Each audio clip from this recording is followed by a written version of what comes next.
Ụtụtụ ọma nụ ụmụ ọdịnala Igbo. Ekenekwa mụ mmadụ niile. Tata bụ afọ. Asị m ka afọ tata gaziela anyị. Ka afọ tata fụtara anyị ndụ, fụtara anyị udo, fụtara anyị ahụ isi ike, ihe akụ na ihe enwe enwe. Asị m ndụ anyị n'aka nri, ndụ anyị n'aka ekpe, ndụ anyị n'iru, ndụ anyị n'azụ. Asị m n'ihe ọma ga na-emere anyị. Ihe ọbụla anyị tiri aka ga na-agaziri anyị. Asị m n'aka ọbụla na mma nzụ ama mmalata unyi, ihe ọma ga na-emere anyị ụbọchị afọ na nkwọ na eke na orie. Nsị na ọ bịara egbu anyị gbuo onwe ya. Onye si na ya akwara na ọ ya etero. Asị m na akakaka ya mara anyị ma jijiji ya mara anyị. Ofu ndụ ka anyị na-agọ n'isi anyị niile n'ofu n'ofu.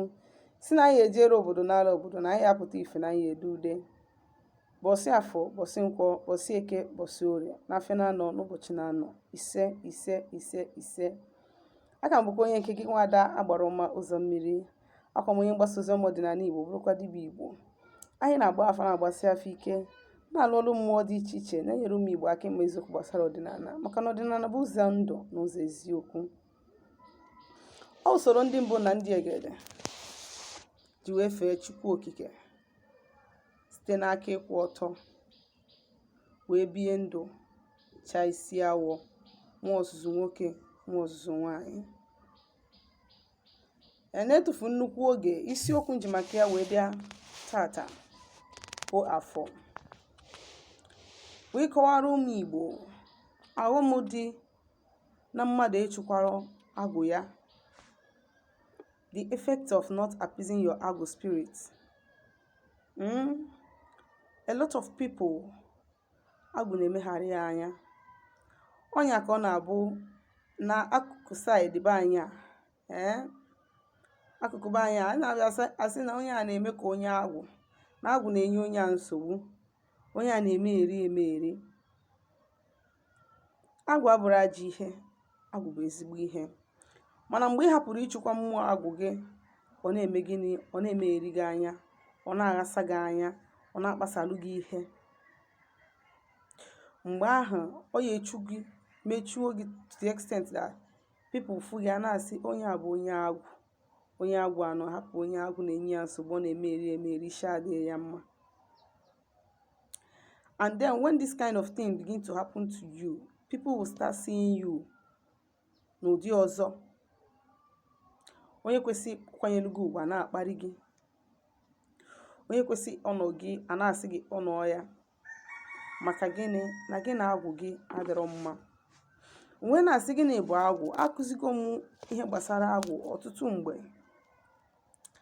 Agwụ bụ mmụọ onyinye amara dị iche iche mmadụ nwere. Ọ a special gift ka ọ bụ. Mmụọ agwụ bụ special gift ka ọ bụ. Epụ m ya sị, ọ bụrụ mmadụ niile nwere agwụ. Mana ọ bụ na ị nwere agwụ, it doesn't mean na it is relevant. Ọ bụrụ mmadụ niile nwere agwụ. And nwaanyị ọbụla nwere agwụ bụ onye nwere ọkpụkpọ oku dịka eze nwaanyị. Afụbeghị m nwaanyị nwere agwụ without being a dibịa nwaanyị. Mana nwoke nwere ike inwe agwụ without being a dibịa. Agwụ bụ onyinye na-ebuni mmadụ enu, na-eme mmadụ ikwụrụ ka isi kwesị. N'ihe na-abụ ihe ji ime inwe sign, inwe feeling ya bụ mmụọ agwụ gị. Mmụọ agwụ gị ya abịa gbanyere gị in one way or the other. Isi ha na ihe a nwere ike imekwa ụta, ihe a nwere ike, you can be able to predict something. Ọ bụ onyinye amara, ọ agwụ. Na mmadụ na-etinye aka n'afịa zụta ọnụ ya bụ agwụ. Na mmadụ nwere ike ịfụ onye isi na-awa, chọta akwọnye ya, o rie, kọta akwọfanye ya, ọ nwụọ ya, ma onye afọ na-enye nsogbu, ma onye ọnya dị n'ụkwụ ya, ma ọ n'aka ya, ma ọ n'ahụ ya bụ gịnị? Agwụ. N'ihe na-afụ some people eduru ha jee different hospitals, enwe particular hospital esi wee gwa ha bụ agwụ so dọkịta ahụ, ọ bụrụ na ọgwụ nke ya esika. So what am I trying to say? Na agwụ bụ ezigbo mmụọ ka ọ bụ, ezigbo gift ka ọ bụ, extraordinary gift na-ebuli mmadụ elu, na-ewepụta mmadụ ka ụwa mara ya n'ihe ọma. Mana mgbe ị hapụrụ ịchụkwa ha, ime ha appease, ime onwe gị align with mmụọ agwụ gị, ihe ọ ga-emebu gịnị? Ọ bịa na-aghasalụ gị ihe. Instead of announcing you, ọ na-edenounce gị, na-eme gị, emechu gị iru, na-eme gị ihere. Agwụ nwere ike ime mmadụ ọgbaghara. Agwụ nwere ike ime mmadụ onye ahụ agbaghara. Agwụ nwere ike ime mmadụ echikwara agwụ ya nwere ike ime mmadụ onye ahụ anọrọ n'ịkwa ụta. Mmadụ echikwara agwụ ya nwere ike ime mmadụ ọ nọrọ na marriage na-ata afụfụ, ma ọ nọ na marriage ya amụ na nwa, ma ọ nọrọ ya anụ na nwaanyị ya fụrụ ezigbo nwaanyị ọ ya anụ. Mmadụ echikwara agwụ ya in order to align yourself with your proper destiny. Agwụ anụnwa, just in common term, bụ just your destiny. Akara gị iji bịa ụwa, ọnya bụ agwụ. Ọ mgbe a na-agba afọ agwụ ka mmadụ ji ama ebe a ka ọ ya bụ ọkwụrụ, o nweta ihe o ji maka ya bịa ụwa. Ebe a ka ọ ya bụ ọkwụrụ, ebe a ka ọ ya bụ otu isi star ya pụta, ebe mmụọ ya dị, mmụọ so ya, mmụọ onyinye amara o nwere nọ, destiny a na-ekwu okwu ya. Ọ bụrụ na ị chụkwara agwụ gị, you are as well as playing with your destiny, doing gambling with your destiny. I were nke a rie m ego, were nke a rie ego with your destiny. Mana ọ bụrụ na ị chụkwa agwụ gị, you'll be able to focus. Ifocus ha na ihe mmụọ agwụ gị chọrọ, in line, ịnọrọ in tune with them, ihe niile a na-agara gị at ease. Mana mmadụ ị na-ebe ọ na-ekwesịrị ịnọ adịrọ mma. Ịnọrọ ebe ị na-ekwesịrị ịnọ, your own office dị empty, you are occupying another person's seat, and onye ahụ ị na-enwe occupy seat ya ga na-disturb gị. Leave there. This is not where you belong. Whereas na oche nke gị dị empty, nobody is filling it in. Nwere onye n'ebe anwa. Mmadụ ịmara agwụ ya nwere ike ime nwoke ọ na-eme aka ụta.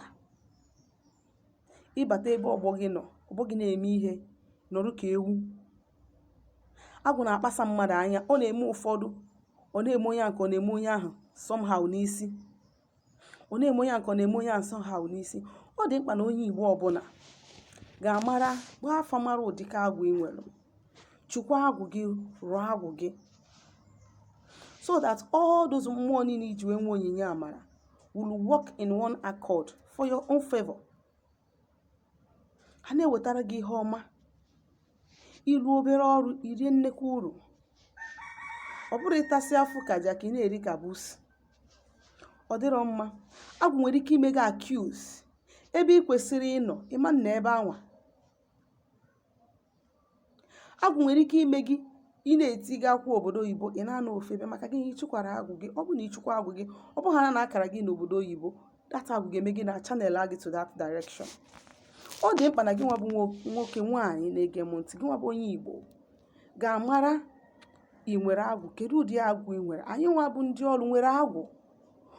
Onye dị ka mụnwa, agwụ m erika. Agwụ m karịrị akarị. Ọ bụrụ na m nọrọ in tune with agwụ m, o nwere ka m ga-esi wee nọrọ n'ihu ọrụ m na-alụ ọrụ, ma na-agbagharị. And then ịgbagharị, I will not be here talking to you. And for that reason, m ga na-eme gị, nga na-aka ụta. Mmụọ agwụ m ya ekworo ka m mee gịnị, ka m ghọta onwe m na that place nọ, maka na ọ bụrụ ebe m kwesịrị nọ ka m kwesịrị ịnọ.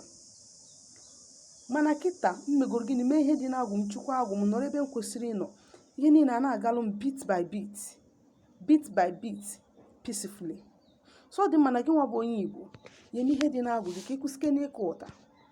Ọ dị mkpa na ị agbasi afọ ike ka ị mara ebe mmiri si wee baa n'opi ụgbọgịrị. Ịma ma ihe dị n'agwụ gị, ịma ma ihe agbara na-eme, ịma ma ihe gị nwa mere, ka ihe dị nna nna gị ritara dosalụ gị wee gaba. Ọ dị mkpa ka ị mara ebe gị n'imelụ, ebe ị ga-esi wee zọrọ onwe gị. Aka m bụkwa onye nke gị, Nwada Agbarụma Ụzọ Mmiri. Chitakwa na abụ m onye mgbasa ozi ọdịnala Igbo, bụrụkwa dibịa Igbo. Ka m si kwuo na anyị na-agbasi afọ ike na-alụ ọrụ mmụọ dị iche iche, na-enyere ụmụ Igbo aka ime eziokwu gbasara ọdịnala, maka na ọdịnala bụ ụzọ ndụ n'ụzọ eziokwu. Ya bụ ọnwa ajụjụ ị nwere ịjụ m gbasara ihe ndị a nkụziri taa, ma ihe ndị na-akụzi mbụ, ma ihe ọbụla gbasara ọdịnala Igbo, ma ọ na ịchọ ka agbalụ gị afa ma ọ rụọrụ gị ọrụ mmụọ, biko zitere m ozi na my WhatsApp nọmba na 070 373 11663. Ngwa ka emesịa.